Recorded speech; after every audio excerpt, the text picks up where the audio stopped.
Hello, everyone. Welcome. My name is Tara Needham, and I am the Assistant Academic Director at the Hannah Arendt Center at Bard College. And you are here with us at the virtual reading group. We are in a longer-term project of studying and trying to piece together Arendt's unfinished project of her thoughts on judgment. We began the life of the mind over the summer, and we are in the midst of reading her lectures on Kant's political philosophy. Last week, we made it up through session 7, and we reviewed up till then, and the reading and discussion of Kant's political philosophy, the lectures on his philosophy, will resume on Friday, April 1st with Roger Berkowitz. Today, we are having a bit of a variety show here at the VRG. And this will include a presentation by 2 of our virtual reading group members, Jason Wynn, who will begin our session momentarily, and will share with our group a project that emerged for him, particularly in reading Hannah Arendt's The Human Condition. We'll allow for some discussion after that. And then I will make a few comments about the essay that was assigned for today, which is Thinking and Moral Considerations, which is an essay that was published in 1971 based on a lecture that Arendt gave, and that some of you may have recognized and recognized as being reprinted or included in sections of Life of the Mind, that it repeats some of the sections that we read in there, and it was included in that. So today we're also planning after I speak, Ken will present 2 more of his amazing maps. And then we will go into breakout rooms for discussions in small groups and then resume together. So before I hand the mic over to Jason, I just want to make sure we're all on the same page. I want to check the chat that it's working. So here I go. Can everyone see? Can people write in the chat? Yes, it looks like it's functional. Great. And if there are any questions before we proceed, just make sure. Okay, and finally, I would just like to thank everyone for being here and to welcome everyone, especially those people who are new to our group. We're always happy to have new people joining, and there are ways to participate by raising your hand. I see James has raised his hand, and also by participating in the chat. James, did you have a question? Yes, I'm very excited by this project. I'm very excited by what Ken's going to present. The reading was phenomenal, and basically can you review the program so I can stay on top of myself here? Yes, so first, Jason is going to present for about 10 minutes on his narrative infrastructure project. We will then have a brief period of question and answer for those who want to ask Jason.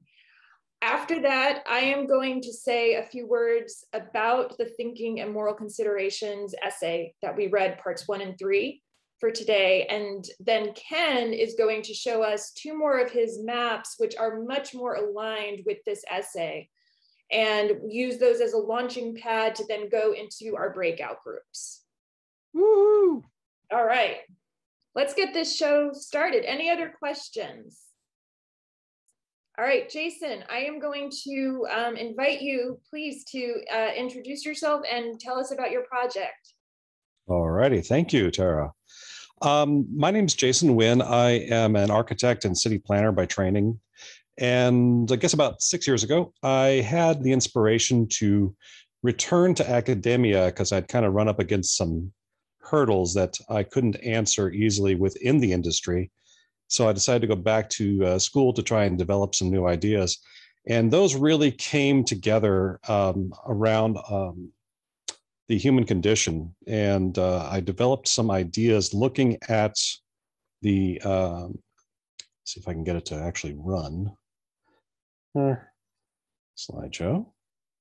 And from the beginning, please. In order to get a notion for how I wanted to use my chosen subject, which was storytelling in relation to cities, it was audience research that really opened up the doors for making that happen, particularly the human condition concepts based on the 3 primary chapters of labor, work, and action. And I was at the same time taking an ontology course, so I started to study the boundaries between these 3, and found, after some trial and error, 3 subconditions that I was looking at as kind of a narrative infrastructure when all 6 of these codes are taken together. I developed the idea, I'm not trying to evolve what Arendt was talking about in relation to things like works, which are the durable tools that we use to try and preserve the human world, the built world. But the domain might be defined as where our social and our family lives are actually placed within that, within the world and between the labors, which of course are the what we use to make the consumable things that we need. Identity is one of the more interesting wild cards, given that it starts to talk to the social, which Arendt is very critical of, not in a negative sense, but as in critical as in judging it. Because we do need to take action within our world, so otherwise we're not actually behaving as human beings. But how we actually develop meaning is developing that relationship as a acculturation between the rituals that we practice, the places where we practice them, and how we manifest ourselves as communities. So these 6 codes were my leap off point for investigating a urban context that I used as my study point here on Cyprus, which is Famagusta. And I found a neighborhood association that I could coordinate with, and started researching locally based off of this very interesting urban space, which is a very international space. This it's 700-year-old environment. It's right off the coast of Lebanon and Syria, with a very defined urban boundary. As a walled city, it has a very dense, rich urban fabric that only has 3 ways in or out, which is a fabulous kind of a microcosm. I have 1,000 residents in one small location that all have a lifetime of experience living here. Some of them have been here their whole lives. Astoundingly, the neighborhood association routinely records oral histories of the community members. And when I discovered them, bizarrely enough through Facebook, that I asked, could I have these recordings? And they said, absolutely. And we arranged to get some grant money from the local university to get some of them translated. And once we had them as transcripts, we got to do something, using a methodology of narratology, using these a priori codes that developed from the human condition. I was able to then actually code not only my literature, but the transcripts from those interviews. And that allowed the text, which, the themes could then be highlighted, and not just have the themes highlighted, but also the setting. And so I was able to map the locations of where those stories took place. These are just a list of the tools I use to do all this. And once you're able to map where the stories take place, and what codes or what themes are relevant to those stories, then you can actually start to say, okay, well, where do these stories interact on the landscape together? And we can actually paint the urban landscape with these thematic stories. I provide them a 220-meter radius as far as area of effect being the notion of how far someone would remember something. Now, the primary uses that I'm looking at for narrative infrastructure really is to increase meaningful citizen participation. We do this by recording their maps of their actual stories. So taking what we already have is making detailed maps of sentiment. That then allows citizens to be able to then do things like jumpstart grassroots organizing. And that can also be mirrored from civil servants, like people who are legislators or administrators of the city. They would want to do pretty much the same thing, is to help communities know themselves through their stories on the landscape. But they would also probably want to test their ideas, against the local stories to see if they're thematically appropriate or if they're going to, get pushback. They also want to frame their proposals from those local contextual stories. Economic development groups or entrepreneurs, real estate developers, they would want these kinds of maps for the exact same reasons, to be able to test their proposals and also to frame their ideas from the local context. All taken together, this is what builds the world. And we are actually able to increase that meaningful citizen participation through their own stories, using their stories to develop the ideas that we would see locally. Now, there are some other secondary uses for narrative infrastructure that I'm not going to go into at length, like highlighting the competition between different cultures within the same environment, the same city, to help migrants actually engage with their local new environments, or to help scientists contextualize their research to their audience, to help historic preservation organizations be able to express not just the historic ancient stories, but the living community stories for the built fabric that they're trying to protect. And ultimately, when we start talking about urban resiliency, it's important to be able to have a sense of where people's sentiments lie after a major disaster or after a major war. So that is, in a nutshell, what narrative infrastructure looks like. I'm going to briefly show you the live version of it. I have to reshare my screen, I was told. And this is the website that we're currently running with right now. You see, this is just the Famagusta Walled City. I have maybe half the stories turned on right now, and you click in any one location, and it will, if it wakes up, it will bring up the, there we go. It'll bring up the stories that are relevant to this particular pinned location. And that, is something that, whether you're a politician or whether you're just a community member, would allow you to then go in and read the stories for a particular neighborhood intersection or a house. And you would see what the competing ideas are, what the other memories are that are associated from people who are actually, living there. So here in this particular location, we have, looks like 5 stories all overlap in the same spot that we were able to identify as spatially being relevant to this location. In particular, these ones are coded with action, domain, and identity. So we have a variety of different perspectives for this location. Ultimately, this research was really kind of surprising when we found that the big lack in the whole of the city was, in fact, labor. And if I turn off all the other layers and we only see the labor stories, they're very, very localized.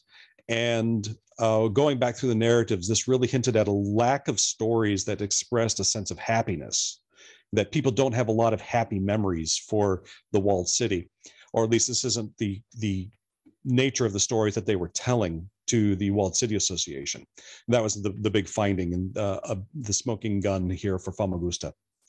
So that's how I've been looking at taking the ideas from Hannah Arendt to create systems that allow us to not only remember what she wrote, because she wrote an awful lot in The Human Condition, but also to make use of it. And using it as a code system, I use it both in my research, and I also use it for my readings. And even if I'm if I'm reading digital or paper, I still have a method of using the Human Condition codes. Thank you. If there's any questions, I'm happy to take them.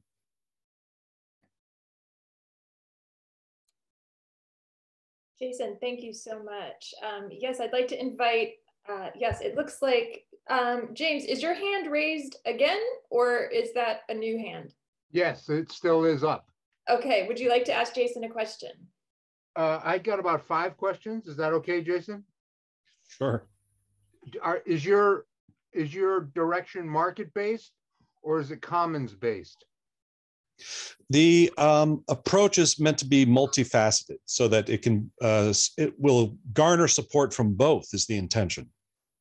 Is your commons thinking rigorous, or is it loosey-goosey to allow for market-based? It is got the ethical backbone for the social base, and with encryption and so on and so forth. And that the most important part is that the narratives that are presented, the stories that are presented, are authentic, so that they're not being manipulated. Within that realm, I can definitely foresee the idea of this being useful to developers, because everything we do in a city is a story. Absolutely every part of the city is a story. Everything in your room started off once as a story. And developers are playing that game all the time, and usually pretty badly. So if we can give them local context, if we can give them local stories, they can take those on board and actually write the next chapter for the location, and with an understanding of the chapters that came before. Is the best way to reach you at the website that was on the page? Yeah, narrativeinfrastructure.org. I'll put it in the chat. Okay. And are you familiar with the work of Elinor Ostrom in Commonings? That's a new one for me, Ostrom. There's a really great book, Free, Fair, and Alive, on commoning, that might be of interest to you and your thinking in the future. Thank you. Got that. Would you call yourself urban?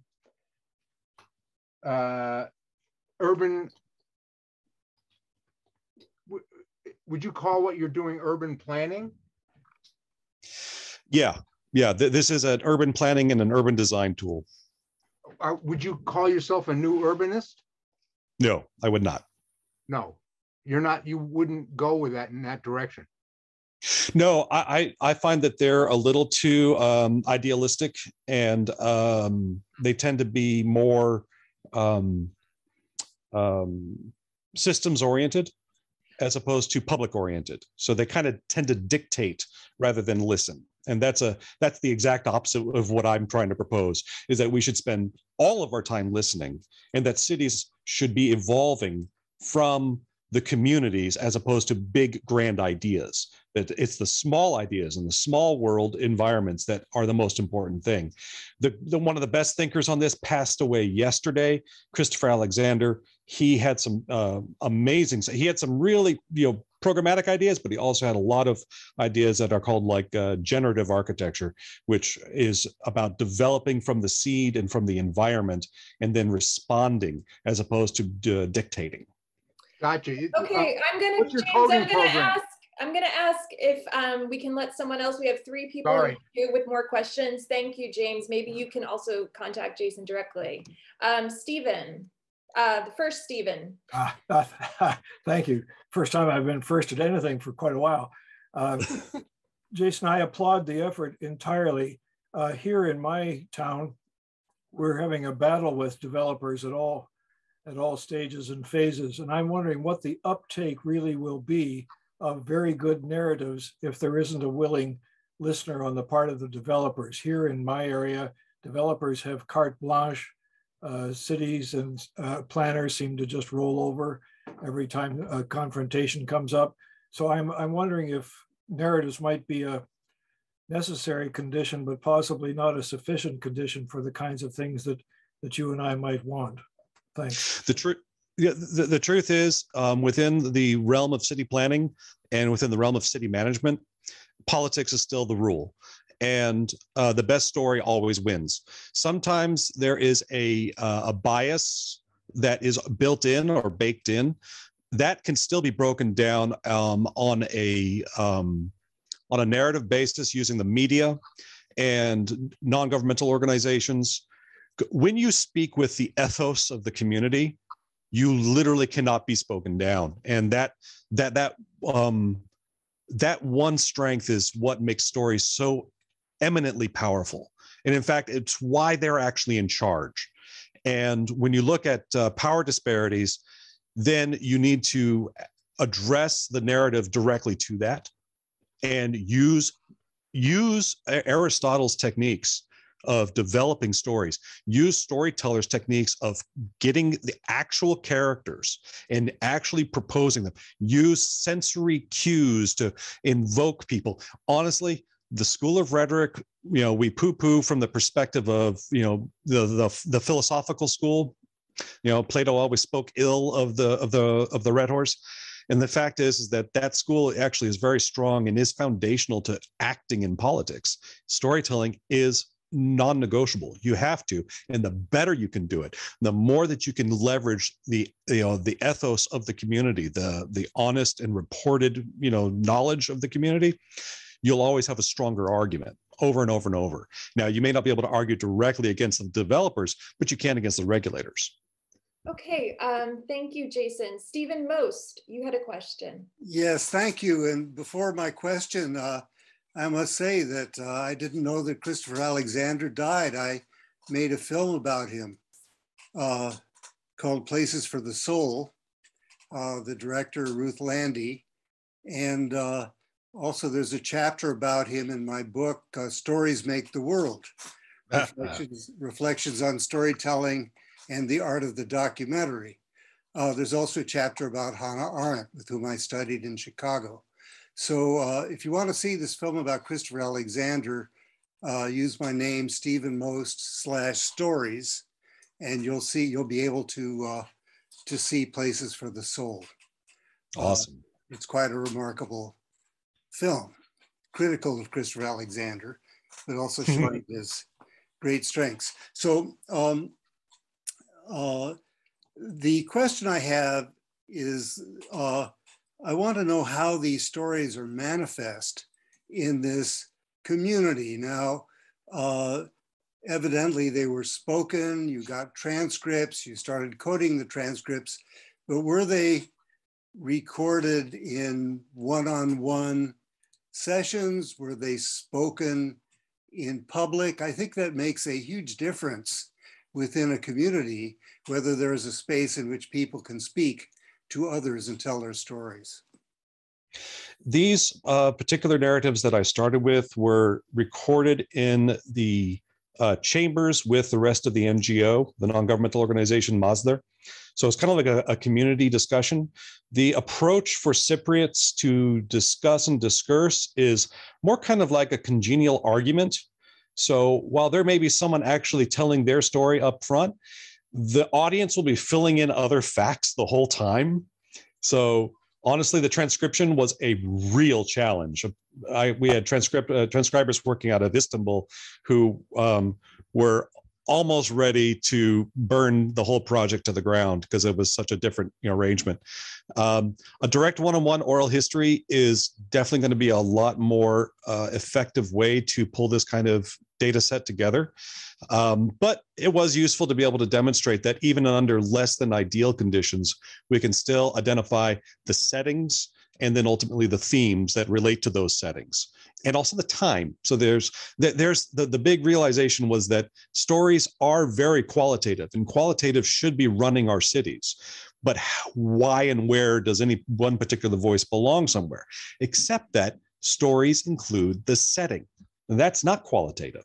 That's quantitative. So we can use that. Thank you, Jason. I'm going to take one last question from Bob Meyerson. Hi, Jason. In your schematic of Arendt's human condition, you use the word works with an S. She used the word work. And I think the difference is works suggest the product or the result, whereas work suggests the actual activity. So was that simply a slip of the keyboard, or was that deliberate? This is the kind of question I was hoping to get tonight, I'll be perfectly honest. A critical question about the codes is near and dear. When I think about works, of course, I was performing a Master's of Science in Urban Design. So for the sake of what I was trying to communicate to my professors, to the Hojas, was to talk about the urban context. So that being said, it was much more appropriate to talk about the works in the perspective of an infrastructure. And my ultimate proposal was to say stories are an infrastructure. We just don't understand them correctly that way. So I was building a bridge backwards from what the professors already knew, which is the works as in the plumbing, the sewers, the electrical, the et cetera, all of our typical infrastructure, our core infrastructure, and to then roll that back and say, but what's even more foundational to this than that is in fact the stories that underlie all that.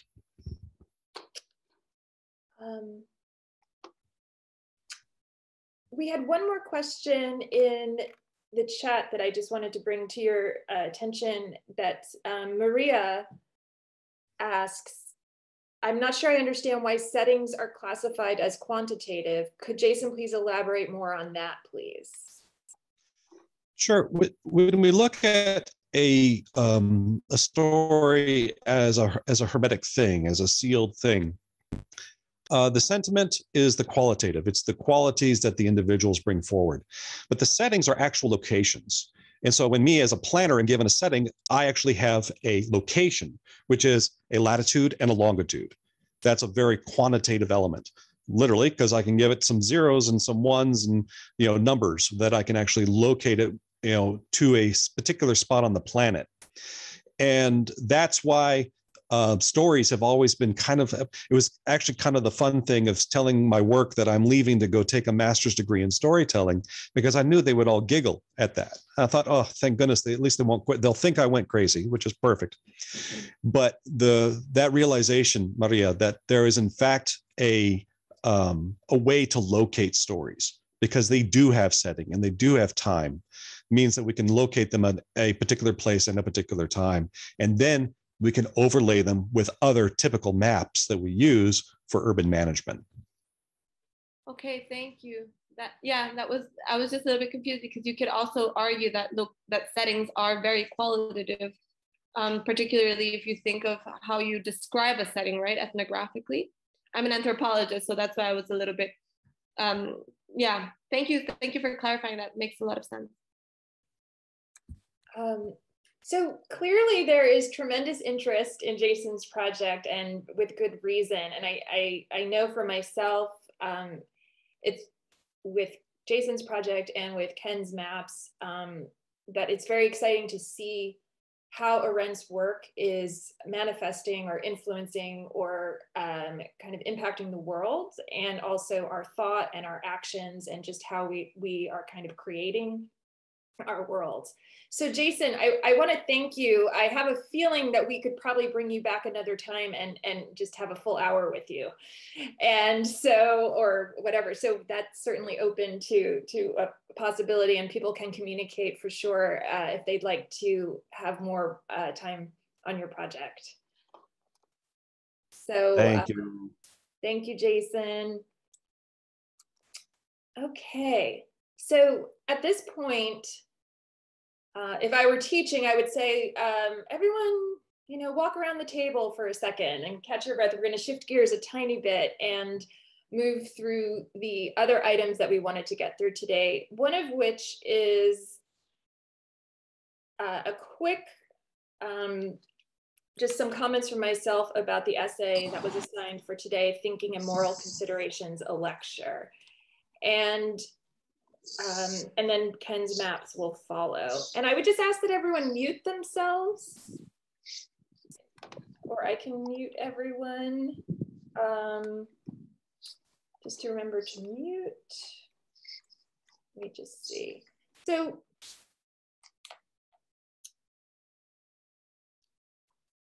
let me give you a few just sort of temporal points of reference. We should remember that the Eichmann trial in Jerusalem happens in 1961, and that is the occasion. Arendt goes and covers it and writes her book, Eichmann in Jerusalem, and that's the occasion for her thinking and taking up the question of the relationship between thinking and evil. And this is a question that we have been trying to parse through the entire time that we have been reading Life of the Mind. This essay, as I said earlier, is a lecture that is then published in 1971. Arendt passes away in 1975, and then Life of the Mind is published in 1977. And so I imagine many of you recognized pieces of this essay from Life of the Mind. And in particular, many of the longer footnotes are now in the main body of Life of the Mind. They were kind of reoriented into the main text, either by Mary McCarthy or other people who helped edit.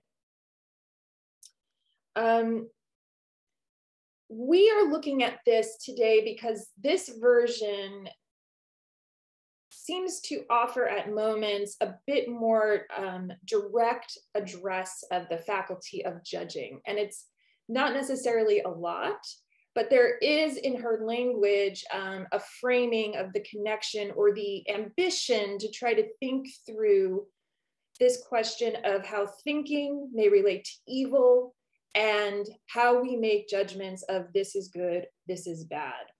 And so part of me wants to cycle back briefly to those of you who were here last week, teasing through these first through 7 sessions of her lectures on Kant's political philosophy. You know, there's this blurriness around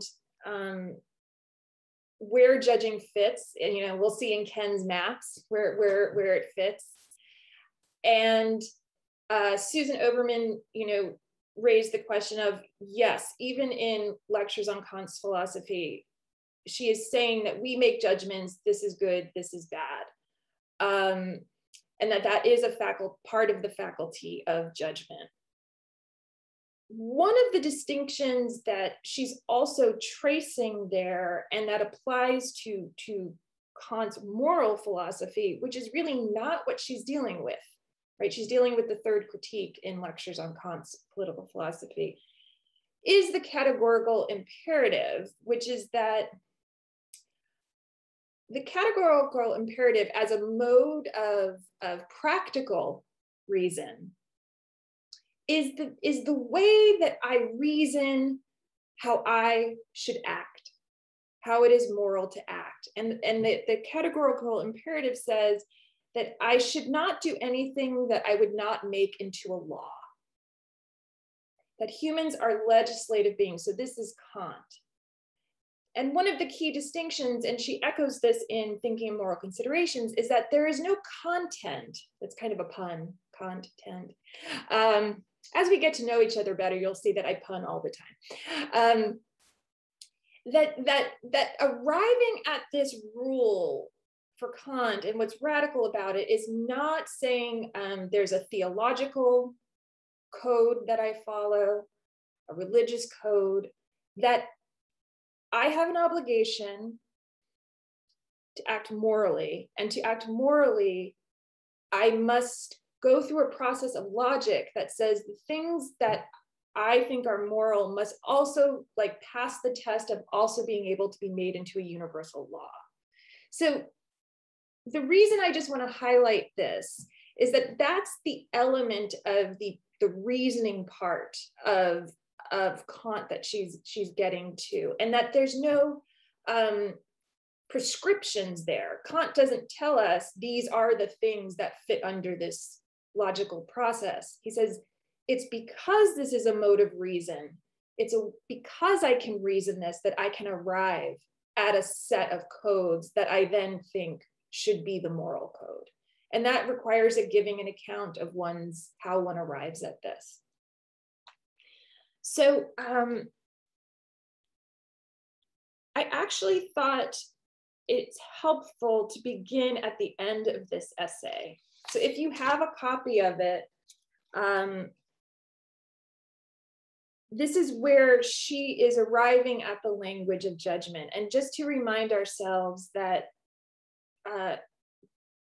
Arendt considers judgment a separate faculty of the mind. We think and we will and we judge. And judging deals with particulars and with the sensible world of appearances. That we are always, when we judge, The impetus for judgment is always a particular instance or event.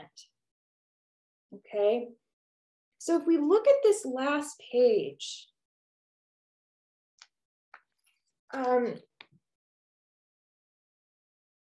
in just this last paragraph, she says, the faculty of judging particulars, and she references Kant here, as Kant discovered it, the ability to say, this is wrong, this is beautiful, is not the same as the faculty of thinking.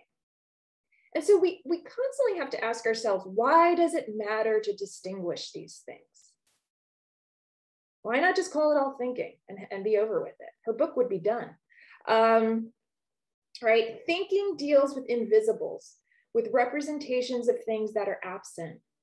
Judging always concerns particulars and things close at hand. And this is what I think is important. She says, but the two are interrelated in a way similar to the way consciousness and conscience are interconnected. So what she starts to offer us there is a relation between thinking and judging, between the two faculties. If thinking, the two-in-one of the soundless dialogue, actualizes the difference within our identity as given in consciousness and thereby results in conscience, I will unpack that as its byproduct, then judging, the byproduct of the liberating effect of thinking, realizes thinking, makes it manifest in the world of appearances where I am never alone and always much too busy to be able to think. So I just want us to be aware of this language. Again, we don't know where she would have taken judging entirely, but let us just say here that she is calling judging the byproduct of the liberating effect of thinking, and that it makes manifest thinking in the world. She says, the manifestation of the wind of thought is no knowledge. It is the ability to tell right from wrong, beautiful from ugly. So here she is invoking what she establishes in the first part of the essay, which again, may be very familiar to those who read Life of the Mind. This is when she relies on Kant for distinguishing thinking from knowing, right? And that this is part of the liberation, that knowing as part of thinking has an object, it wants to achieve a result, it is part of world making. Knowledge is acquired but built on and can continue to be built on, but that thinking or reasoning is that activity that has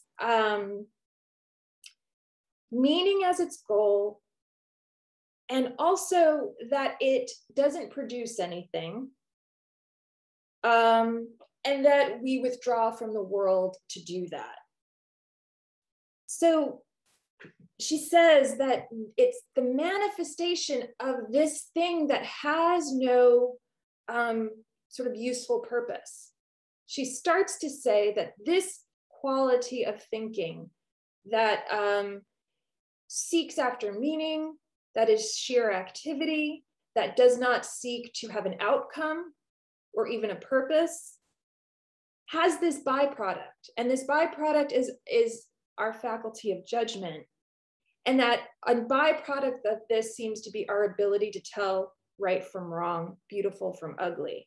And this indeed, she says at the end, may prevent catastrophes, at least for myself, in the rare moments when the chips are down.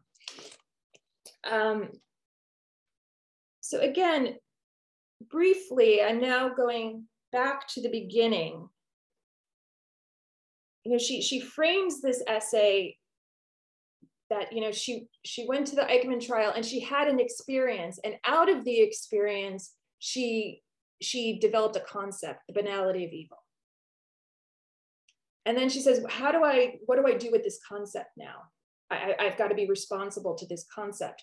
What do I mean about trying to understand large scale evil that is not about wickedness, envy, jealousy, character, but seems to be what she could observe and what she experienced as extraordinary shallowness and quite authentic inability to think.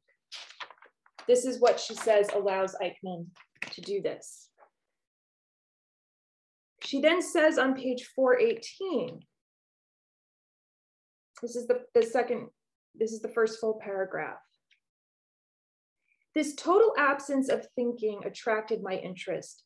Is evil doing not just the sins of omission, but the sins of commission, possible in the absence of not merely base motives, but of any motives at all, any particular prompting of interest and volition? Oh.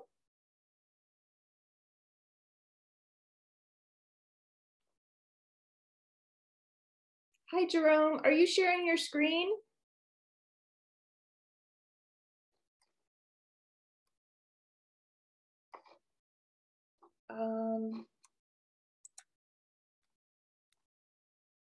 Let me just, oh, okay.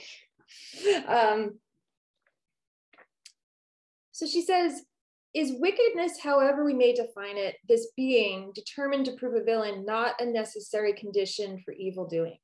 Is our ability to judge, to tell right from wrong, beautiful from ugly, dependent on our faculty of thought? Do the inability to think and a disastrous failure of what we commonly call conscience coincide? Could the activity of thinking as such, the habit of examining and reflecting upon whatever happens to come to pass, regardless of specific content and quite independent of results, could this activity be of such a nature that it conditions men against evil doing? So I asked you to read primarily the first and third sections. What she does at the end of the first section is she says, you know, what we need to look at, and this is what we did with her in Life of the Mind, is the activity of thinking. We are not looking for the results of thinking. We are not looking for dogma. We need to go to places and sources where we can actually study and engage with thinking itself. And so in the second section, she goes to Socrates. And this section recaps some of the very memorable parts, or is the source material for her description of Socrates as the midwife, the gadfly, the stingray. And her point here is to start to tease away thinking from any, again, dogma, content.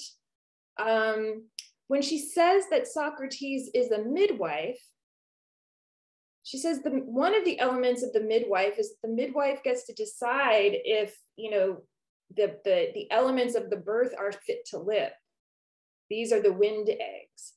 That as the midwife, the thinker exposes prejudices, undoes dogma, exposes codes, and that this is also the destructive element.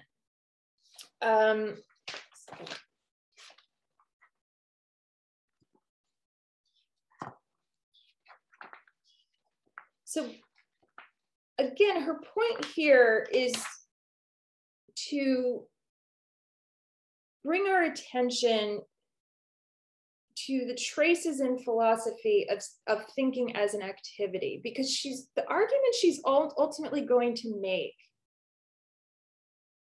is that, you know, when she's separating out, you know, the sensible world from the supersensible, she's essentially going to say, you know, at one time, you know, we thought of God as this thing that was above and beyond our sensible world and our world of appearances.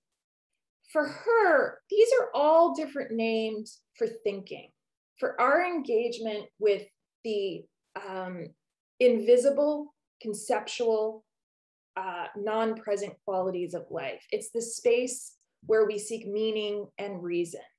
And so she's going to try to say that this is going to be the space that we have to study, and that if we look at it, it's having some moral byproducts but they were almost accidental, that they were not the point.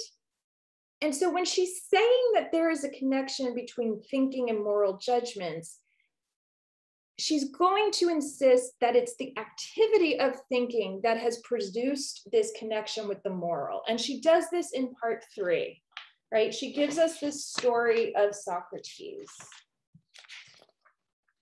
And now we're back, and she goes to, these later dialogues, the Gorgias, and that these are about rhetoric. They are addressed to the multitudes. She says their seriousness is purely political, and it consists in their being addressed to the multitude. She says in this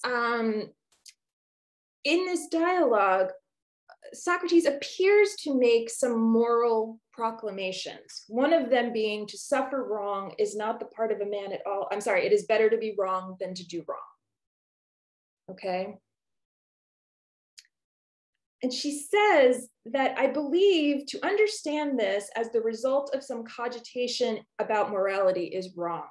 They are insights, to be sure, but insights of experience. And as far as the thinking process itself is concerned, they are at best incidental byproducts. So what does she mean? She's making a very fine distinction that even when Socrates, in this sheer activity of thinking, comes up with what appears to be a kind of moral proposition, that proposition is subjective and it is not oriented to the world. So she says on 440, right? If we look at what Socrates is talking about from the position of the world, not from the two men in this dialogue, she says what counts is that a wrong has been committed. It is irrelevant who is better off, the wrongdoer or the wrong sufferer. As citizens, we must prevent wrongdoing, since the world we all share, wrongdoer, wrong sufferer, and spectator, is at stake. The city has been wronged. So this is the good man versus the good citizen.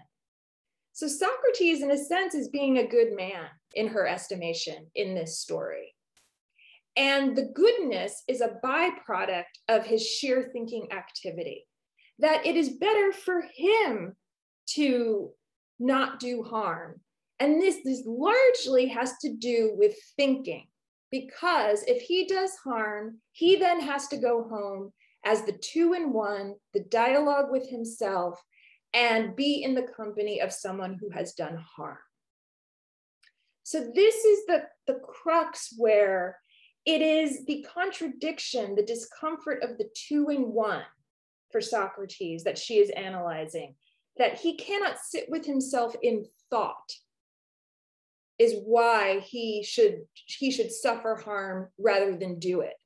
And so she's inverted this to say, this is not really a moral proposition. This is a proposition that has moral connotations, but it's really about, if I want to think, if I want to be the 2-in-1 who is having this ongoing dialogue, then I need to be friends with myself. And it is in my interest to do no harm. So this is a subtle shift, and her main goal is to say, what we see as a kind of moral consideration, she's going to argue is a byproduct of thinking. And so we need to kind of just contend with, what are the consequences of that? What do we get from that? Why make this this intervention?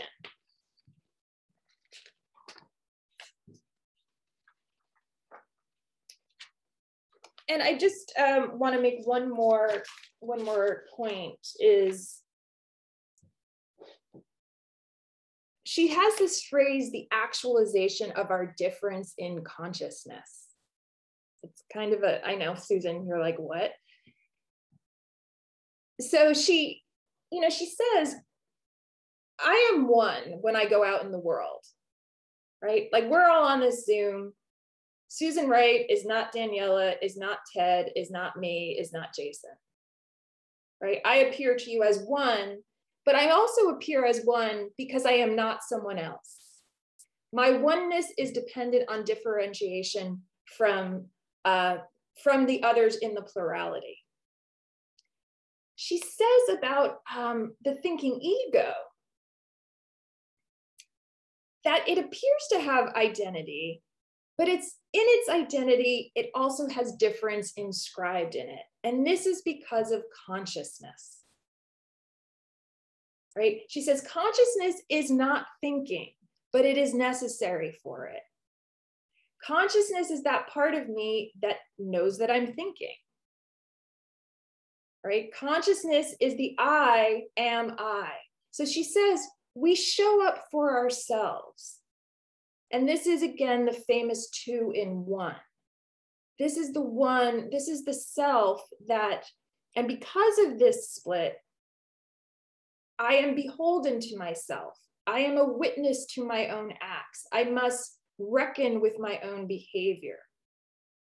And that split, again, which seems to have a moral, a very obvious moral connotation, she's going to say it's a byproduct, the moral quality of it. It's not that it's not important, but that it's actually a product of this construction of the ego, which is one, when I come into the world, but when I go home and I'm like, what did I do today?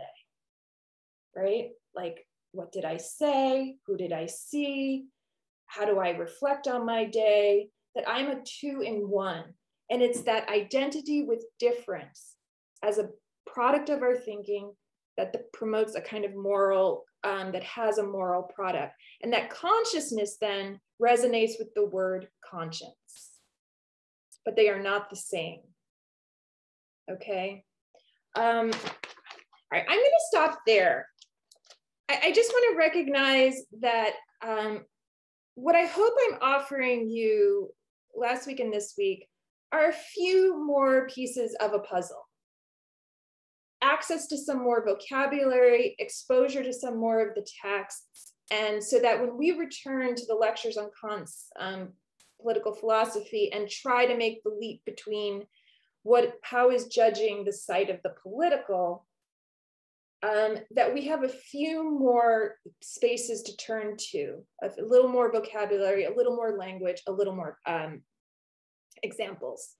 So what I'd like to do now, and I hope that he will clarify all of this for us, is to invite Ken to share his maps that I think have solved all of these conundrums for us. Right, Ken? Come and bail me out. Far from it.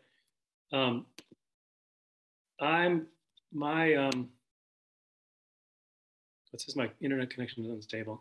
I hope not. Okay. I get easily overwhelmed by all this information. And so I need to ground it for myself. And that's kind of what these diagrams are for me, is ways of grounding all these ideas, because Arendt asks us to keep so many things in mind at once, and they're all interrelated, they're all mutually dependent, and different things flow into one another. So the goal for these was really to try to locate as much of the content as possible so that I can return to it. This is a map I showed you guys last week, and I'm just starting with it briefly just to, because the other maps I'm showing you are based on this one. What I didn't say about this is I think this is a map of a vital thinking mind. And I think the other map I'm going to show you in a minute is Eichmann, which is the model of the non-thinking mind. And I just want to point out a couple things in terms of what we talked about right now, which is, one is that this is Arendt's view of Kant. And one of the important moves she made with the moral imperative that Tara was talking about is, for him, reason, which is over here for her, has to do with willing. Reason is here, it has to do with judging. And the imperative becomes moral because reasoning, if it's part of our moral judgment, reasoning leads to moral actions. For her, living through the Holocaust, she saw a lot of reasonable people not act morally and not judge morally. And so I think that's part of the reason, like, she moved it over here. She said, it's part of willing, like, we can reason, but we do it or we don't. sometimes I just feel like doing something else. And in place of that, she put Kant's idea of taste, which has to do with the sensus communis, which we'll talk about, we'll get into more later when we're talking about taste, but it's different than common sense. It has to do with, I put common sense up here with thinking, which has to do with putting together the five senses into a sixth sense. His sensus communis has to do with thinking or judging in a way that has to do with an enlarged mentality. They're different. And I think part of what Tara is talking about in terms of thinking, correcting us, is when our common sense, our putting together our six senses, actually doesn't agree with the sensus communis. That can also lead us astray. That can also lead respectable people to follow Stalinism or Nazism. And that's where we're going to get to, hopefully, with the next maps I'm going to show you. So I wanted to talk about those two displacements, and then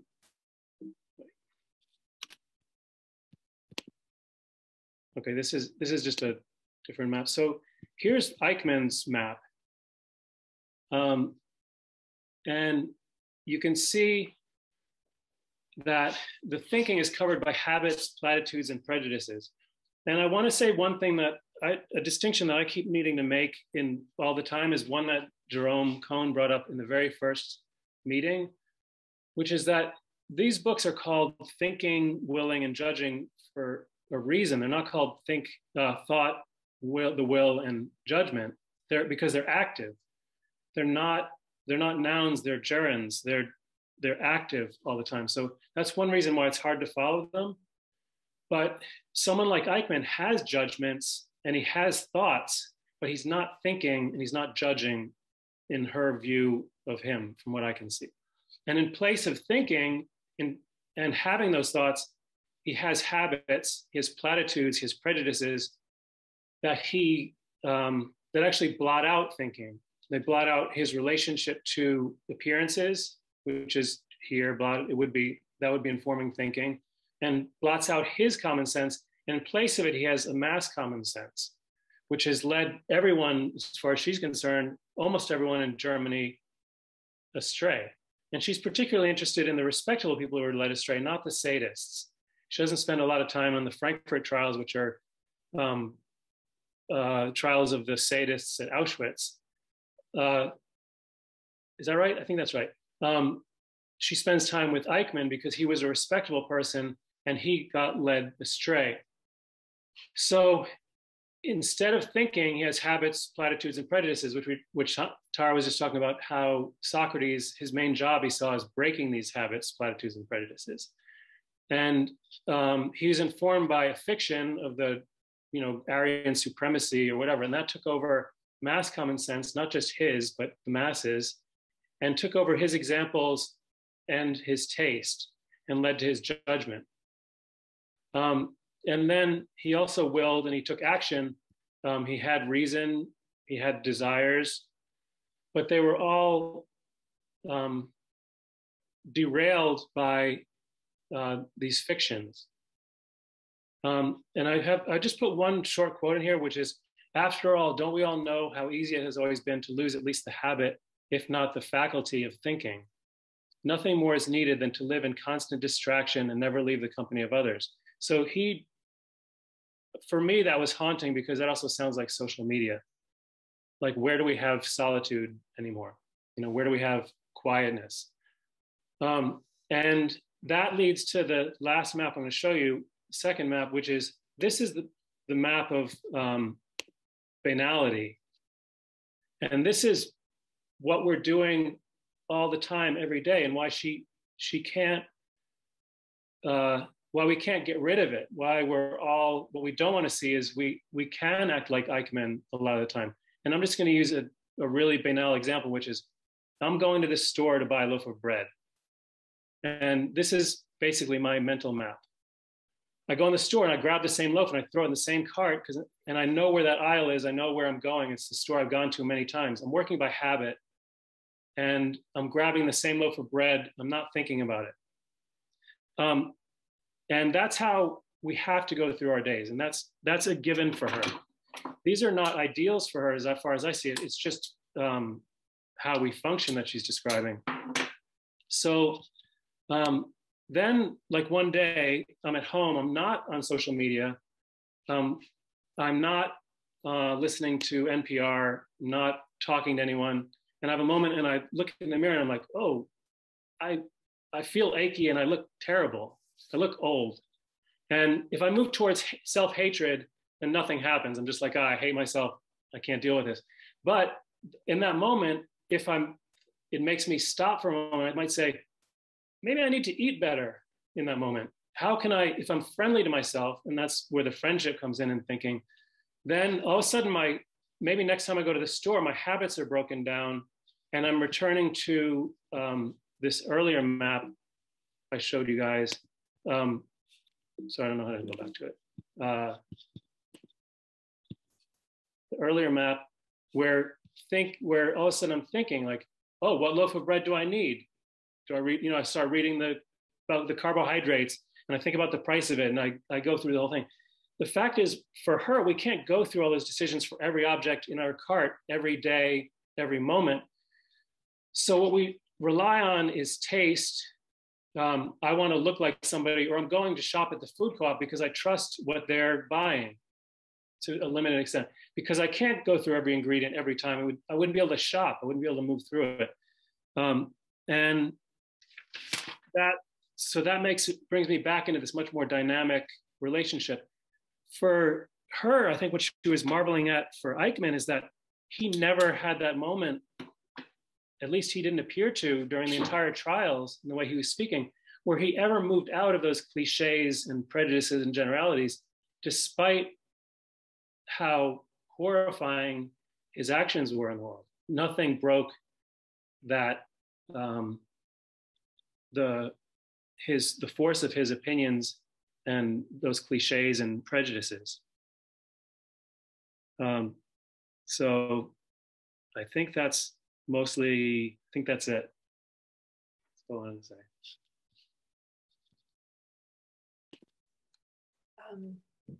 Thank you, Ken. This was very illuminating, and I really appreciated your efforts to imagine just the state of mind visually and also verbally, and walking us through, just seeing the habits and cliches cloud kind of hovering over everything, and kind of seeing the power of that really impressed upon me what Arendt, I think, is trying to cut through.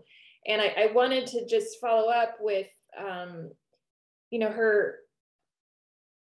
her statement also near the end of this essay. She says on 445, she says, for the thinking ego and its experience, conscience that fills a man full of obstacles is a side effect.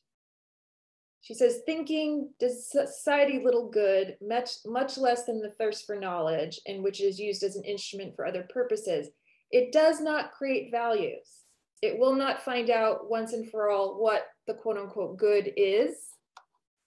And it does not confirm, but rather dissolves accepted rules of conduct. Its political and moral significance comes out only in those rare moments in history when things fall apart. The center cannot hold. At these moments, thinking ceases to be a marginal affair in political matters. I think this starts to echo a little bit, the points we were making about Kant's vision of critical thinking last week, that critical thinking is anti-authoritarian. When everyone is swept away unthinkingly by what everybody else does and believes, in those who think are drawn out of hiding because their refusal to join is conspicuous and thereby becomes a kind of action. And I think our group has at times hovered around this moment when thinking becomes a type of action. And I think that your demonstration through these maps really showing Eichmann kind of shows one of those moments where thinking really needed to cut through, and it did not. Okay, so My plan, we're already at 2:04, was to now allow you to talk in small groups. And I'm thinking I will put you in them for 20 minutes. For those who do not want to, you are absolutely welcome to stay on the call and not enter your group, and then rejoin the larger group, and we'll see how much time we want to stay on the call after that. Any questions about that? Okay, so this is always the fun moment when I stare at the screen and don't know if this is working. Please be aware that to enter your breakout room, you must accept the invitation that will now arrive. I'm gonna do. All right, let's see what happens. If you see it pop up, accept it if you want to go into your group. Okay.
If anyone else would like to be in a group and missed the opportunity to accept their invitation, please let me know.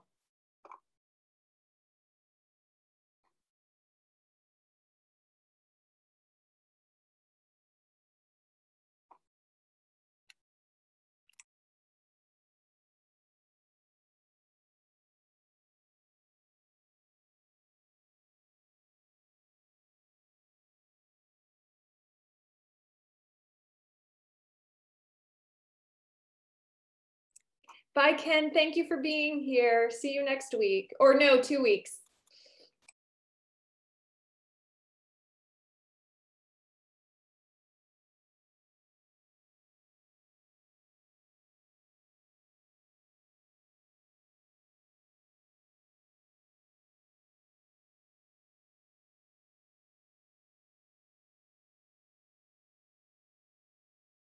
And she actually went into the group with, yeah, I mean, it took a lot of courage, and this is what she do. And she always talked with people to try to understand, and she always think that there is some kind of humanity in every person.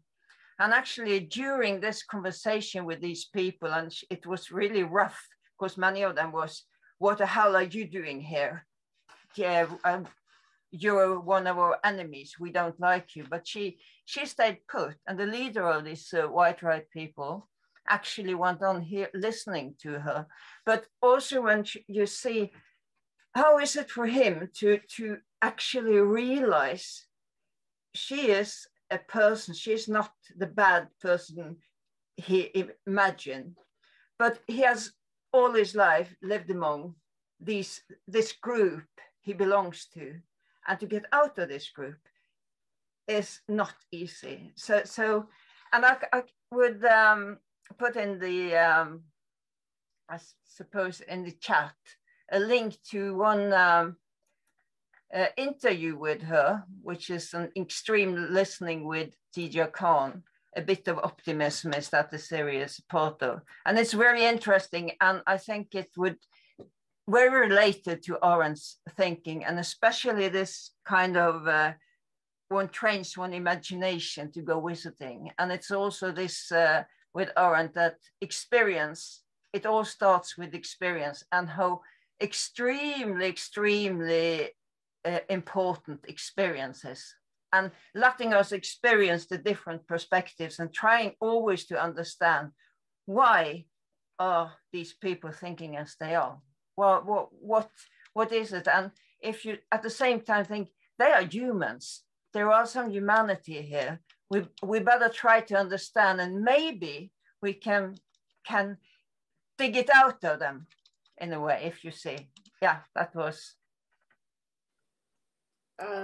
Thank you so much. And I think sharing that link, or that the name of that, would be wonderful. Yeah, I mean, I feel like this is one of the major questions of how do we communicate, particularly in such polarized situations, and how do we recognize humanity? It's amped up in so many ways. So this sounds like a wonderful sort of resource to meditate on that. Thank you, Vigdis. Jeff, I see your hand. Would you like to? Yeah, I was in the same group with Vigdis, and some people already spoke, so I'll just bring up one of the points that hasn't been covered, which might be good for future meetings or whatever, which is that, well, we spent a lot of time on talking about the 2 and 1, you know, and my starting point was that I felt like she doesn't get psychological enough about it, you know. It was like, how do we ourselves, and how does it work? And one way I get that push forward with that was from the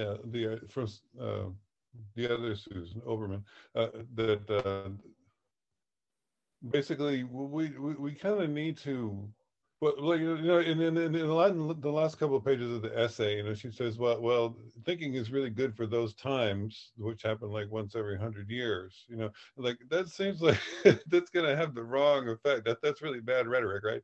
You should practice this every day, so that maybe, you know, 1 chance in 4 that you're sometime in your life you're going to have to do this. I mean, really, it needs to happen all the time, so that we don't get into this, because it really works well. The conscience mechanism works well if you know how people would talk to you and what answers they would believe and they wouldn't believe. So in other words, you can replicate the external discussion. But once, you know, fake news, as we're calling it now, but, you know, popular delusion, right? Isn't that what, I forget what it was called a few centuries ago, mass delusions. Once that happens, well, now your model is gone. Right, and so you don't have anything to do that. So we need to do that all the time, just to see what's going on. So I think the model is there, but she just needs to like figure out what its psychological conditions are, and that should be our motive for thinking, and so that we can not get into the situation. So we have something to steady ourselves. Yeah, and I think, oh, go on. I'm sorry, I didn't mean to cut you off. No, I was done. I'm just muting. Yeah, I think this raises some really good points that we're going to pick up in a couple of weeks when we resume, you know, that she does seem to make it a sort of exceptional moment when this process of thinking has this political consequences. And I feel like for her, again, she's just trying to ride this line and preserve still the realm of action as something different than thinking, and something that we also have to be committed to. And again, against Heidegger, who's going to now subsume action under thinking is going to become action. So, I mean, I don't think that it necessarily resolves this, but it gives some context to why she might still want to preserve action as a different space. But these are the exceptional moments when thinking itself start to have that, are acted, has action in the world, I think is what she's saying. it's still limited. And I agree with you, there's a way to think through that more. Yeah, and the psychology part, I don't know. I know we've had some psychoanalysts and psychologists on this call, and I would love at some point to hear a bit more about the integration. Some people wrote about it in the chat about not isolating these faculties of the mind as much. I mean, we're doing that to kind of follow her categories, but what does it mean to really have them integrated and interacting, which is what they really are doing. So we're at 2:47, and I'd like to invite any sort of remaining questions or comments before we part.